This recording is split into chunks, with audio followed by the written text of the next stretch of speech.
Good morning and welcome to this Monday, October 11th, 2021 edition of Trading Places Live at earningsbeats.com. I'm Tom Bowley, Chief Market Strategist here at Earnings Beats, and I'll be your host for the next 30 minutes, featuring everything you need to know as you prepare for the trading day ahead. Well, first of all, happy Columbus Day. Starting off a new week. This is an exciting week because Q3 earnings are going to start to kick in. So we're going to start to be able to talk a lot more about earnings and prospects for earnings and so forth. We'll be getting into a lot of that today and throughout the next few weeks. Wednesday is the kickoff. We've got JP Morgan coming out on Wednesday. We've got a big report out tomorrow. I think it's Fastenal, FAST, but I always view it when the big banks come out. It used to be Alcoa that would kick off earnings season. I always felt like it was the day that Alcoa reported, but I look at it now when the big banks start reporting. That's when I feel like earnings season's really kicking in, and so we're gonna get a number of big banks later this week. We've got JP Morgan, Bank of America, Citigroup, Wells Fargo, PNC, Truist. List goes on and on. There's a bunch of them that'll be reporting. And with yields rising, I'm expecting the reports to be pretty good and forecasts to be strong. So I do expect that we're going to get some good news out of the financial group as we open up earnings season. And then next week, the week after, we'll start moving more and more towards some of those big NASDAQ names. And that's going to be very interesting because I think supply chain issues are going to continue throughout the earnings season. I think we're going to be hearing a lot about supply chain issues. I don't know that, I was thinking that we would probably have more of a pullback sell-off next year, and I'm still sticking to that. But every time I hear about these supply chain issues, they can have certainly a short-term detrimental effect on earnings. And we're just have to kind of watch and see. We are downtrending. Market right now is in a short-term downtrend. We're going to have to wait, see until we can break out above at least the 20-day moving average. But we're going to talk about all that in just a minute. Let me go ahead and bring up, for those of you who are new to Earnings Beats, love to have you check us out. If you go over to Earnings Beats, there's the spelling right there, plural, earningsbeats.com. You can scroll down. First of all, love to have you take out a no-cost trial, which is a 30-day trial to our paid service. But if you're just, you want to get used to our way of looking at the market, what we do, I think this free newsletter, the Earnings Beats Digest, is the way to go to start out. It's a 3 times a week newsletter, published at Mondays, Wednesdays, and Fridays. It's normally published around 8:30 in the morning or somewhere around there. Try to get it out about an hour before the market or more. All you need is your name and email address, no credit card, nothing else. We'll, be glad to get that out to you. We focus a lot on the things that are important to us. So relative strength is big. Most or many of our articles will focus on stocks that are showing relative strength or maybe relative weakness. Also earnings, candlesticks, gaps, those things are really important. Personally, I do most of my trading, or I prefer to do most of my trading off of earnings gaps. So that's a pretty big part of what we look at Earnings Beats as well. Anyhow, we'd love to have you. So go to earningsbeats.com, scroll down, find this little area here, and subscribe to our EB Digest. We'd love to have you. One other thing too is on Saturday this week, we've got a ton that you can see. We've got our Q3 earnings sneak preview coming up today at 4:30. So I'm going to be looking ahead at many of these earnings reports and giving you my thoughts on what the charts are telling me, maybe some areas that the market seems to be favoring right now that we should be expecting some big earnings reports. But then we've got just a slate of webinars that we're going to be doing this week. But I specifically want to point out on Saturday this week, anybody who's in our EB Digest community, our free newsletter community, will be invited on Saturday to our Chart Fest 2021. And Grayson Rose and David Keller, both from Stock Charts. Grayson's their vice president of operations. If you've been with us for a while, you know Grayson pretty well. Grayson used to host my first show that I did over at Stock Charts. So Grayson and I are good friends, and Dave and I are as well. Dave's the chief market strategist over at Stock Charts. So the two of them are going to join me on Saturday for Chart Fest 2021. I think there's going to be a lot of educational material. If you're maybe a little unsure of technical analysis, I think you'll get plenty of education from the event. If you just like looking at charts and you like maybe different takes, I actually love listening to Grayson and Dave talk about their charts because they look at things a little bit different than me. It gives me a little bit broader perspective. So it's going to be a great event, but just keep your eyes out on that. We'll have more news out throughout the week. Probably should have a lot more news out later today. I'm hoping to have a little bit more information on the details of the event in terms of outlines, that sort of thing, but definitely check that out. But that's another reason to be part of our EB Digest community is we do these events from time to time, many free events. We have a lot of paid events, but many free events, and Saturday will be a big one for us. All right, looking back at last week on Friday, Dow Jones Industrial Average finished down a whopping 8 points. S&P down 8 points. The NASDAQ not quite so fortunate, down 75 points. Mid caps down 15, small caps down 8. So it was definitely an 8 kind of a day. But you can see NASDAQ, mid caps, small caps on a percentage basis did much worse last week. Energy, the big winner, not just on Friday, but you can see over the course of the last 5 or 6 weeks, ever since we went down here, put in this low around 45 with that positive divergence, for the most part, we've seen energy moving higher off of that, and it's been going counter the overall market. You can see the Dow topped at about the same time energy bottomed. And so energy's been moving up, the Dow, S&P, NASDAQ, so forth, moving down. Financials also been doing well. So you've got energy and financials both breaking out, look very strong. And if you're wondering, well, how can these two areas be doing so well and the market be doing so poorly? Well, energy in particular is not weighted very heavy. When you don't perform over, it's probably been 13 years, 12, 13 years since energy's really been in favor. Their representation in the S&P 500 has dwindled throughout these last 13 years, 12, 13 years. So when energy goes up, you don't really feel it in the S&P 500. When it goes down, you don't really feel it. Where you're going to feel it is with technology, consumer discretionary, and to some extent financials. Financials, haven't been one of the best performers, dating all the way back to the financial crisis. So they did lose a little representation as well, but they've been coming back and anyway, broke out last Friday. So financials, I think, still look really good. 10-year Treasury yields been moving up. When that happens, generally, you're going to see financials performing well. Real estate, not so good. Real estate was the weak link last week, or at least on Friday, dropping more than 1%. Breaking down energy, of course, I didn't show coal. Coal has been on fire for a long time. I typically don't trade coal just because it's so volatile in both directions. Many times it's going straight down, but right now coal's been going straight up. But I thought the two more meaningful breakouts last week were the exploration and production index, moving up above those earlier highs. And then on Friday, pipelines made a break. We actually closed above the highs that we saw back in June. So, and crude oil this morning, by the way, is up over $81 a barrel. So this breakout seems like it's a for real deal. And we're going to talk some more about crude oil here in just a few minutes. First, let's talk about the 10-year Treasury yield, give you an update on what's going on here. But we're moving higher as well. Another basis point this morning, 1.61%. And as I was mentioning, financials do well. If you're new, I talk about this every day because I include financials versus the S&P 500 on this chart with the 10-year Treasury yield. When this is moving up, typically you're going to see financials moving up as well, and maybe to a lesser extent, but normally we see industrials moving up when yields are rising. And again, the reason for that's pretty simple.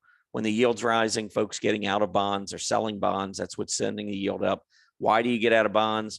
One of two reasons: inflation, which I personally don't think is going to be an issue other than in the short term, or second reason you get out of bonds because the economy is expected to strengthen. When the economy strengthens, you want to be in stocks because profits go up. So stocks are generally, almost always, the better choice in a strengthening economy over bonds. So with that backdrop, you got yields moving up. Well, in a stronger economy, Transports should do well. I mean, if the economy is strengthening, you're going to ship more goods. That couldn't play into transports any better. And transports are a big part of industrial. So that's why you see that. And of course, banks, life insurance do well when yields are rising. Their net interest margin goes up. So that's it for the 10-year Treasury yield, but it does look like we're getting off to a good start. 175, by the way, is resistance. I mean, a breakout there. I don't know. I mean, the theme has been, okay, when yields are rising, get into financials and get out of growth stocks. I don't believe that should be the case, because if the economy is strengthening, if that's the reason why the 10-year Treasury yield's going up, we are still down near historic lows. And yes, yields going up do affect valuations. Future earnings aren't worth as much when yields are going up in today's dollars. So that tends to, put a little bit of a lid on growth stocks. But if you've got an economy that's strengthening, you've got growth stocks that benefit from that. So which is more important, the strengthening economy or the rising interest rates? I think that they can work together for growth and value stocks to go higher. I don't think it has to be one or the other. And that's the way the market's been treating it in 2021. It's like, well, if yields are going up, then we want to be in value stocks and out of growth. Yields are going down, we want to be in growth stocks and out of value. I think in a bull market with low interest rates, I think both can thrive. So we'll see how things play out. All right, moving on. Let's see what we've got for you. Before I do move on, economic news, not really much going on this week, at least not the next 2 days. So we don't really have anything until Wednesday. And we're going to get an inflation report on Wednesday. The September CPI will be out Wednesday. Of course, core CPI will be out as well. But if you recall, August came in pretty tame relative to what we had been seeing. The August CPI was only 0.3%, and the August core CPI was only 0.1%. And so those are expected to remain pretty constant. September CPI expected to rise the same amount, 0.3%. Core CPI expected to rise a little bit more, 0.2% versus August's 0.1. So got that coming up. I think also on Wednesday, the FOMC minutes will be out. So you got a couple things on Wednesday. And of course, that's when earnings start to come out. So these next 2 days, today and tomorrow, not a whole lot in terms of economic reports or earnings reports. And when we're in a downtrend, that makes me a little nervous, because there's nothing for the bulls to really grasp onto to take prices higher. So I think we're going to have to try and negotiate these next couple of days and hopefully work our way through, get into some earnings reports that I think will be pretty strong this season. And then we'll see whether or not the S&P can break back up above some key levels.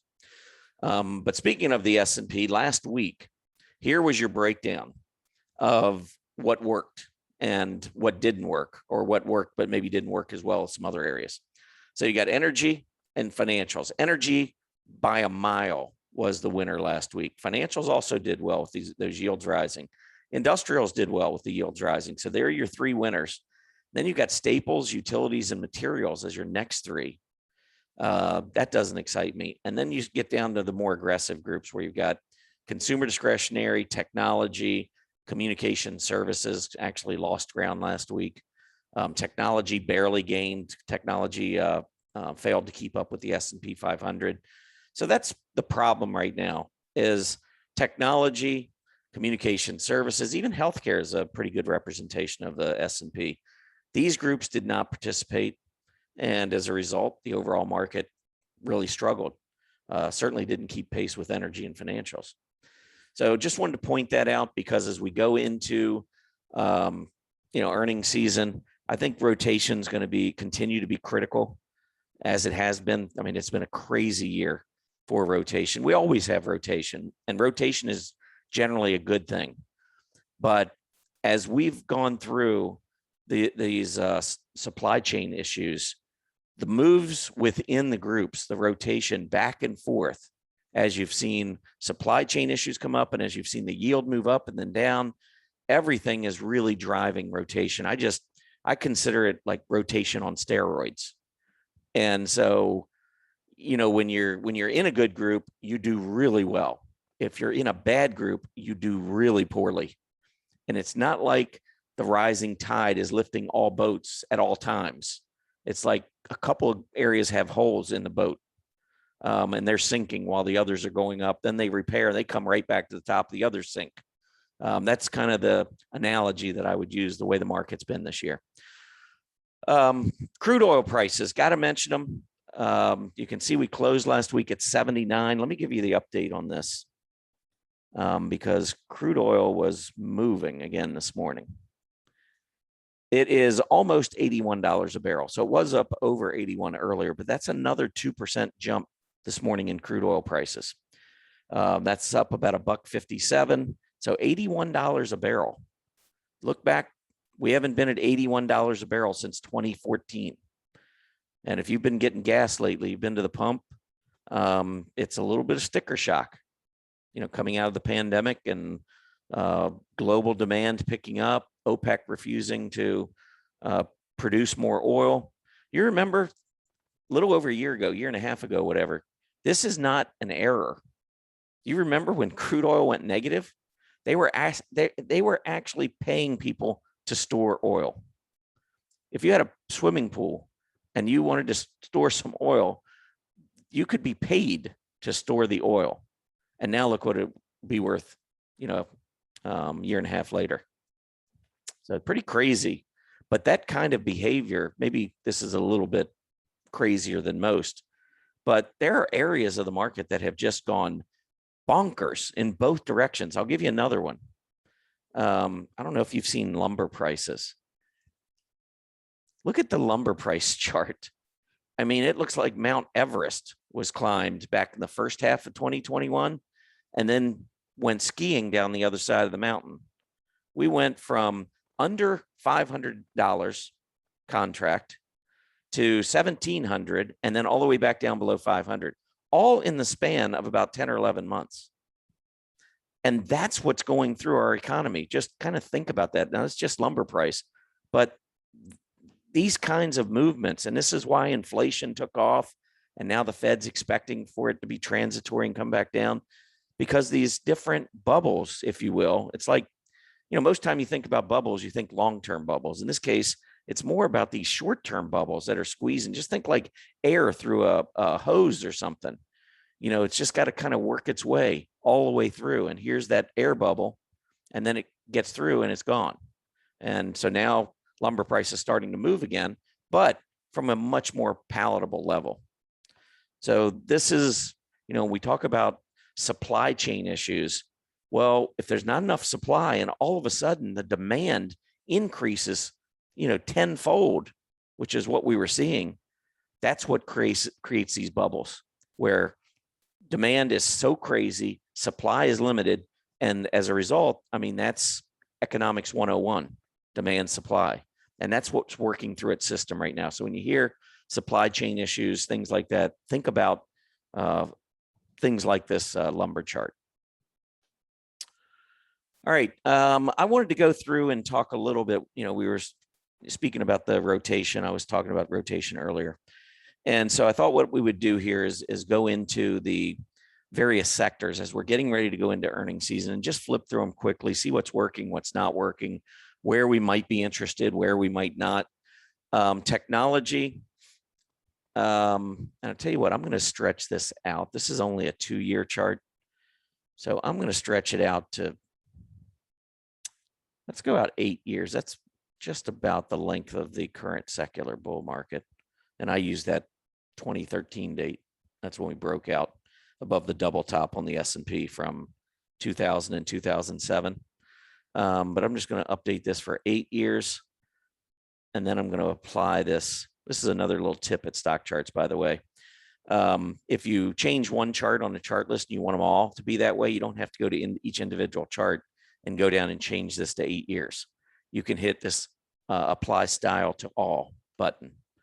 And then it'll give you a couple warnings just to make sure this is what you want to do.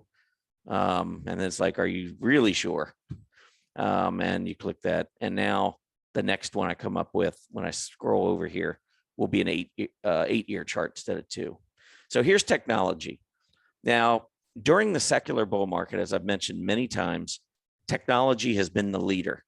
This is not technology absolute chart. This is technology relative chart, relative to the S&P 500. So if you've been in technology the last 8 years, you've been crushing the S&P 500. And technology's representation on the S&P 500 has been growing because valuations have been increasing throughout this bull market. This is what happens during bull markets. This isn't anything new, by the way. And if and when we go into the next secular bear market, technology valuations will be corrected back down, to some other, much lower number. But I don't think we're there. I think we're still in this secular bull market.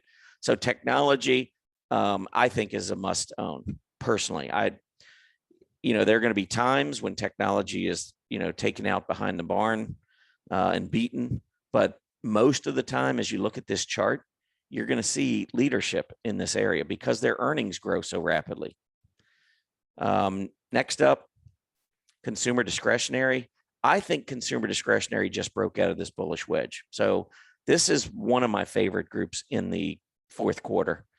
Of the three really aggressive groups, technology, consumer discretionary, and communication services, of those three, I like the fact, and this PPO, relative PPO at -1, if you look back, that's generally been when the momentum starts to turn back to the upside for the XLY relative to the S&P 500.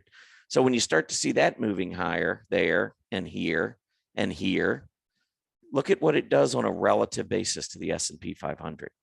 So what I'm seeing now is just like the start of what we've had in the past. And so that's why I think we're going to have a big run up in the relative strength of consumer discretionary. I was surprised throughout 2021 that this group was hit as hard as it was. But I mean, on this chart, you got an uptrend in play, higher highs and higher lows. And we did go back and essentially test this previous relative high in 2019 before we had the pandemic. So I think the pullback, the relative weakness of consumer discretionary was good for the group. But now I think we're starting to turn back to the upside. And that's good news. Communication services trending higher, but I think still in this sideways consolidation. I like the group. I just don't know about the fourth quarter. We'll see what happens with internet stocks. I think that's going to be a key there. Industrials trending lower, but starting to turn higher here right now. And it's turning up right about from where the relative low was earlier in 2021. So I think we're going to start to see strength here. Historically, transports do really well in the month of November. So if we don't do well these next couple of weeks, I would expect November to play right into that seasonal pattern and industrials to begin to gain some more relative strength. Financials already in a really nice pattern because we've seen those yields come up off of all-time lows. And I think we're still in overall an uptrend. We pulled back in this group when the yields pulled back, but now the yields are rising again. You can see the financials taking off. I think we're going to make a run probably for that pre-COVID relative high up here, and then we'll see what happens from there. Healthcare's lost a lot of its luster. We topped after the pandemic. Of course, it was a healthcare crisis. And so a lot of money was rotating into the healthcare group during the pandemic. But once we got into about May, we really fell apart and haven't gained a whole lot of strength. So healthcare, as much as I like the group, longer term, short term, I've got to see a little bit more strength coming in. Consumer staples doing horribly. Those who are calling for bear market ahead, I would just point to some of these relative charts. Consumer staples, money would be flocking into consumer staples if we were on the verge of a bear market. So this downtrend right here kind of argues against any kind of a bear market. And even though real estate had a pretty good move earlier this year, it was coming off of a big decline, relative decline. And I think it's rolling back over again. So don't like that group. Utilities, been in a downtrend now for a year and a half relative to the S&P. Don't like that group. And then you've got energy and materials. So energy, yes, energy's been hot. And I've said recently, one of my biggest regrets was not being more bullish on energy. But I've been bearish energy for years. And you can see the relative weakness in energy has been quite apparent. Now, on a relative basis, are we going to break out to a 1.5-year high. We haven't done that yet. You might think, oh, energy's been superb, but we made that big run into March earlier this year, and we haven't even eclipsed that. In other words, the S&P has done better since March than energy, which might be a little hard to believe based on the way energy has been going. And then you got materials. Materials have weakened considerably. And with my belief that the dollar goes higher, I just think that, materials got that huge lift with a lot of the inflation, short-term inflation issues, demand just completely outstripping supply. But I think a lot of that's behind us. And I think that's what this chart is showing us. So I think as we look forward, we're not going to have as much of these supply chain issues. Honestly, I think the problem in 2022 for me is going to be comps. Think about some of the online stocks that did so well during the pandemic. I think a stock like Zoom had huge gains, and the company's still growing, but the market is trashing it because its growth rate is down. Well, it can't possibly keep that growth rate up from last year. I think some of that is going to creep into the market next year. I think a lot of companies are doing really well this year with demand picking up and being, stripped down in terms of workers and everything else. I think things change. The dynamic changes a little bit in 2022. All right, so that's the sector review. I still lean toward the aggressive groups, which includes financials and industrials, by the way. Energy, as long as crude oil prices remain in an uptrend, energy should do fine. But I'm staying away from most of the defensive groups. I'm not defensive this market. I believe the stock market's going higher. All right, let's move on. Well, let's go ahead and move on to the 3 you must see. I'm going to do 3 energy stocks from last week. These were the 3 top energy names on the S&P 500 last Friday. APA Corp, it's trending up. And when you look at this, well, this was trending and then it didn't. And then this was trending and then it wasn't. Now it's trending again.